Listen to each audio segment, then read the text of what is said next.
Olá pessoal, tudo bem? Então vamos ao trabalho. Esse trabalho é pautado na ODS da redução das desigualdades sociais. A metodologia utilizada para o trabalho é o arco de Manguerês. Me chamou muita atenção ao ler na internet um artigo do IPEA, do Instituto de Pesquisa Econômica Aplicada, que pontuava desigualdades das pessoas com relação ao acesso da população aos serviços públicos de saúde. Ela falava de desigualdades socioeconômicas, sociais e raciais, e o acesso à saúde, a distância para chegar aos locais, e dizia também a disposição geográfica das pessoas. É importante ressaltar aqui, como eu já falei na apresentação, a formação do Brasil colônia e a abolição da escravidão, que está intimamente ligada com a formação das favelas, uma vez que estas pessoas foram libertas, não poderiam trabalhar, havia racismo, hoje em dia travestido de racismo estrutural, porque temos algumas leis, e foram acabando formando as favelas, indo para a zona periférica dos grandes centros. Questões importantes do artigo falavam que áreas periféricas têm maior acesso à atenção primária devido à sua alta capilaridade. Entretanto, as áreas centrais, que são os grandes centros, têm maior acesso a centros de alta complexidade. Interessante, não? Vamos analisar os gráficos em seguida. Escrevemos aqui 3 colunas de gráficos com imagens.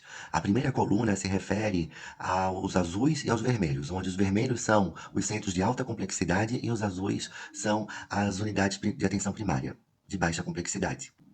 Na segunda coluna, o azul representa a maior renda das pessoas e o vermelho a menor renda. Já na terceira coluna, quanto mais clara for a cor, é a população de cor negra, e quanto mais escuro é a população de cor branca, deixando assim muito claro a cor de quem tem mais acesso à saúde.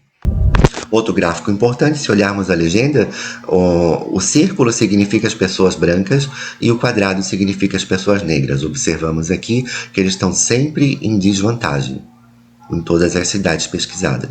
Sobre renda e raça. Também lembrando que esses gráficos falam do tempo mínimo para chegar em minutos aos centros de saúde. Então é importante lembrar também, segundo esse autor que eu adoro, que é o Paim, ele disse o seguinte no artigo, que devido a uma determinada experiência ruim que as pessoas tiveram, elas acabam fazendo de forma tardia a busca pelo tratamento. E também devido à impossibilidade de faltar ao emprego, porque muitas vezes esse emprego não tem os direitos garantidos por não ter carteira assinada. Podemos pensar no exemplo clássico como as diaristas. Levando a isso, pensamos no conceito de alteridade também, que é olhar as diferenças e entender que nós somos um agregado de relações sociais encarnadas no indivíduo. Sou um eu e ao mesmo tempo não sou eu, mas só olhando para as coisas que eu tenho eu consigo perceber as coisas que o outro não tem, ou tentar perceber dessa forma. Também é importante lembrar do conceito de equidade social, que não é fazer a realidade do Brasil como está ali, uma pessoa com um monte de caixinhas. A caixinha é uma metáfora para o dinheiro, para o poder aquisitivo, e, na verdade, não dar as mesmas coisas para todas as pessoas, porque as pessoas têm necessidades diferentes.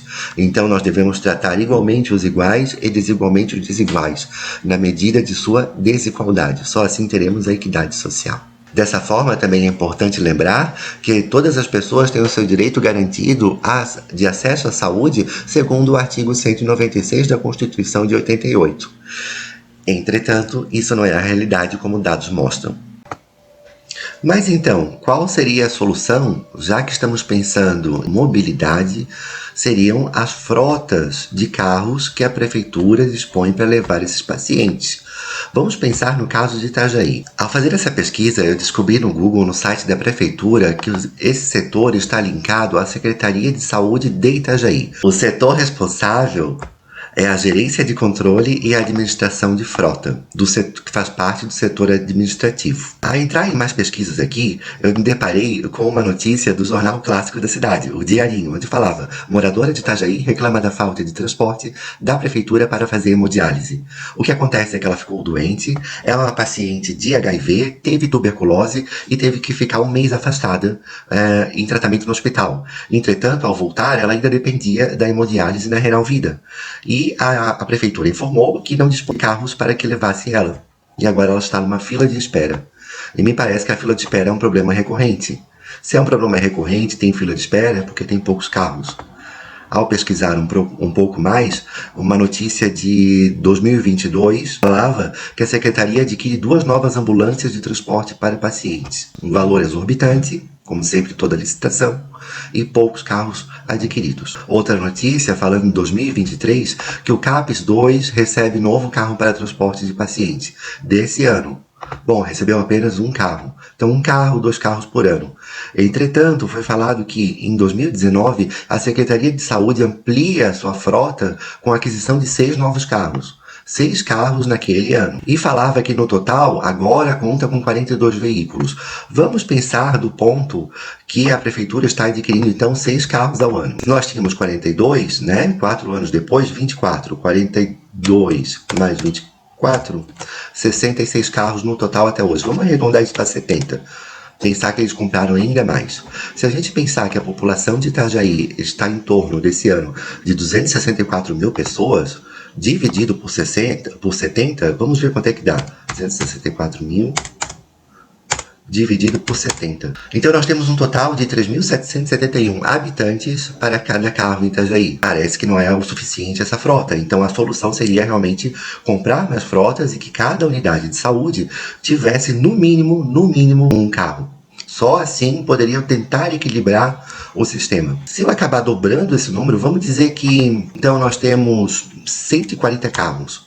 264 mil dividido por 140 ainda não é o suficiente. 1.885 cidadãos de Itajaí dependem desse carro, que acaba dificultando sempre o acesso. E vocês podem ver que alguns carros ali nem são, não são ambulâncias, alguns até são minivans ou um pouco maiores, com 7 espaços. Entretanto, alguns deles são até um Ford Ka, o menor possível. Então, para concluir essa hipótese de solução, só ao pensar na nossa cidade de Itajaí já é um grande problema, porque o sistema não consegue dar conta do transporte, imagina nesse enorme Brasil. Pensando também sobre a perspectiva social e a renda financeira, a maioria das pessoas brancas, segundo dados do IBGE, possuem carro e, assim, acesso ao transporte, o que diz estar de acordo com o relatório da IPEA, que também dizia que eles têm maiores acessos até por morarem em grandes centros.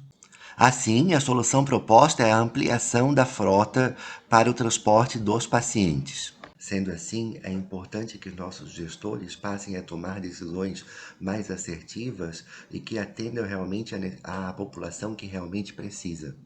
E que acabe de uma vez por todas essa questão que me parece muito séria, sobre que na realidade é a cor de quem vive e de quem morre.